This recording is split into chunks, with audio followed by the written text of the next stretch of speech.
Salutations, respected viewers. I'm George from Ireland. This is about the Mueller Report. Incidentally, yes, you will see I do have a swelling under my eye. No, I've not had a domestic. It's just a sty. 22 months ago, Robert Mueller was appointed by President Trump, no less, to look into allegations relating to the 2016 election. So the long-awaited report has finally been completed.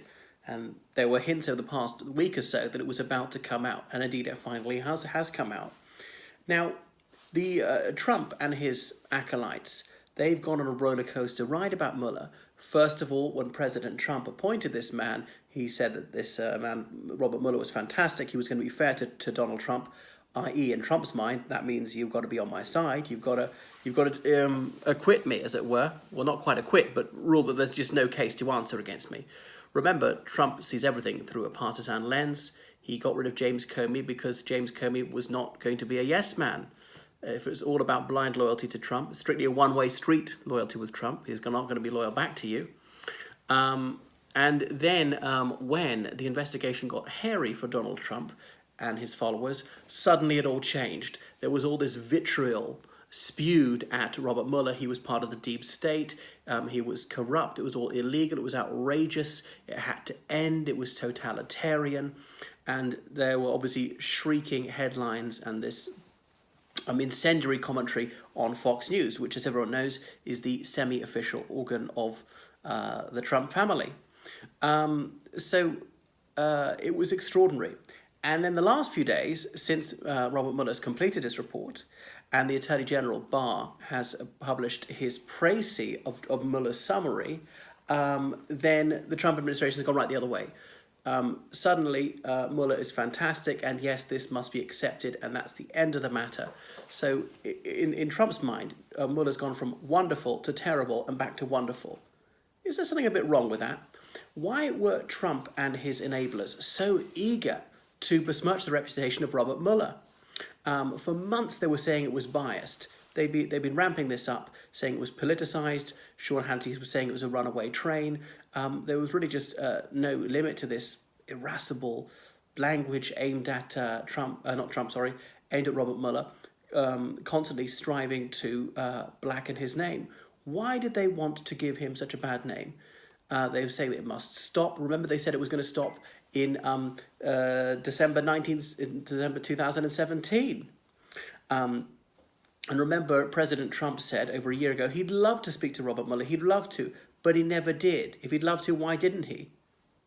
So he's obviously afraid of what he was going to be asked, of what he's going to say. His lawyer said we can't let him do that because he will perjure himself, because Trump seems to be congenitally incapable of telling the truth most of the time. Just occasionally he'll blurt out something really damaging, saying that he sacked James Comey in relation to the Russia investigation.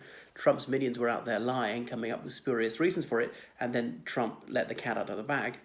So isn't it fascinating to see how the Republican Party was irate about lawful searches, executing search warrants, doing so entirely peacefully without harming anyone, being very courteous, as those who were searched said, like Michael Cohen's when his office was searched over a year ago. But when black people have their doors kicked down by SWAT teams in relation to alleged drugs seizures, where's the Republican Party then? They never care about that. When innocent black people are shot dead by the police, where's the Republican Party there? That doesn't bother them in the least. But if a rich white has his house searched and there's no force used at all, suddenly that's a screaming outrage. Anything wrong with that? I wonder why the Republican Party reacts so differently to white people being questioned and black people being shot dead. White people who turn out to be guilty, like Michael Cohen, as opposed to black people who turn out to be innocent. I mean, what's the distinguishing factor here? It's not the level of force, it's the race. Anyway, perhaps I digress. So, witch hunt. There are rather a lot of witches here, actually. 7 people, all those who've gone to trial, have gone to prison. Now, the various people have not been put on trial, who have been charged, but they live abroad and they won't be extradited, so that's that. Now, I don't jump the gun on this one. Presumption of innocence applies to everyone, of all nationalities, including the Russian gentlemen who've been indicted. So many of Trump's right-hand men have gone to jail. What does that say about him? They say you can tell a man by the company he chooses. Well, Republicans are keen on the Bible, and it says that in the Bible, in fact. But it's almost as though the left hand knoweth not what the right hand doeth, in that so many of Trump's right-hand men have gone to prison and Trump knew nothing about it. Well, isn't he a moron to choose these people? As Trump has the best people, as he often told us, but he obviously has no judgment because he picked people who are so terrible. So Republicans were saying, oh, it's a deep state at play, they're trying to a judicial coup to get rid of Trump and blah, blah, blah. But all turned out not to be true, as in no charges have been preferred against President Trump. Another one I think they didn't try, I thought they should have actually from their point of view, is pointing out that Robert Mueller was at school with John Kerry, St. Paul's School, New Hampshire. So remember John Kerry, who was the Democrat presidential candidate in 2004, who was Barack Obama's Secretary of State. So you could say, oh, it's all the Democrats, it's their conspiracy. Robert Mueller is a registered Republican. And all these aspersions being cast on Robert Mueller's reputation, a man of the most unimpeachable integrity. So no collusion is being alleged against President Trump by Robert Mueller. Obstruction of justice, we're not sure about that one yet. So we don't actually know what the Mueller report says. It's not been released. And Republicans in Congress are voting against publishing it. And Democrats saying, well, we demand to see the whole thing. How fair and accurate is Barr's précis of that said précis? I don't know. And of course, we can't know until the whole thing comes out. Has he been selective? Has he overemphasized certain things? Has he de-emphasized things? What has he omitted? So there's so much bias could be there in the selectivity of what went into his summary of the whole thing. So is there evidence that Trump tried to pervert the course of justice? I don't know, but Mueller hasn't said that it didn't happen. Obviously, Mueller can't actually judge these things. Only a court of law could judge someone guilty or innocent. Now, I've no reason to doubt or dismiss the Mueller report. After all, I haven't seen it.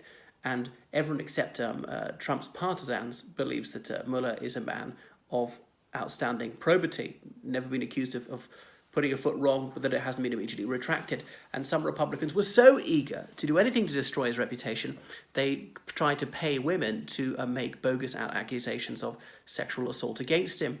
So Republicans surely cannot accept it if the Mueller report says anything disobliging about their idol, Donald J. Trump. So if Mueller is so wrong, so politicized, so unethical, so utterly dishonest and despicable, surely this report should be rejected. Except no, the Republicans are hailing it as a triumph. Well, you can't have it both ways.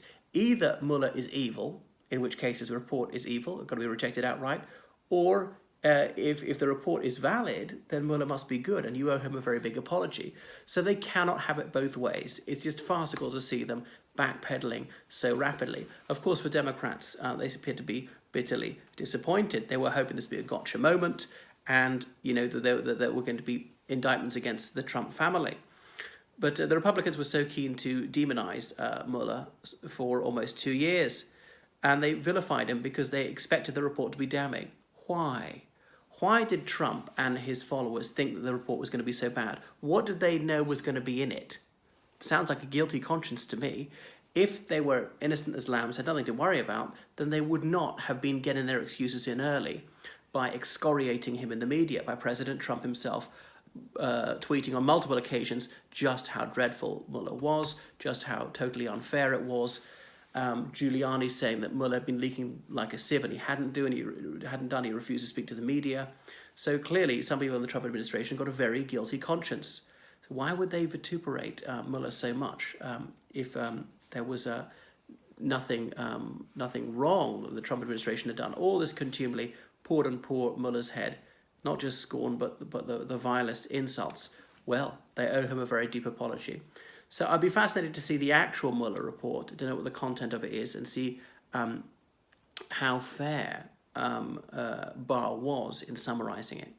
So there we are for the Mueller report. So maybe this finally spells a finis to the 2016 election. So the Democrats have not got what they hoped for. Fascinatingly, Trump has scarcely gone up in the polls. I thought when this happened, as it was good news for him, he might jump a few points in the opinion polls. It's made almost no difference. Just maybe 1 percentage point up for him, which is not necessarily attributed to the Mueller report. So it seems to me people have made up their minds. So as many people supported Trump as supported him before, as many opposed him as before, and then about 6% of people in the United States don't know or refuse to answer. So you think those 6%, more of them might break either way. Say, oh, well, we were neutral because we were not sure about what was going to say in the Mueller report. It more or less exonerates Trump, so we support him after all. Trump's support would go up or disapproval would go down. Some people would go from disapprove to neutral, but no. So it shows just how entrenched people are in their positions.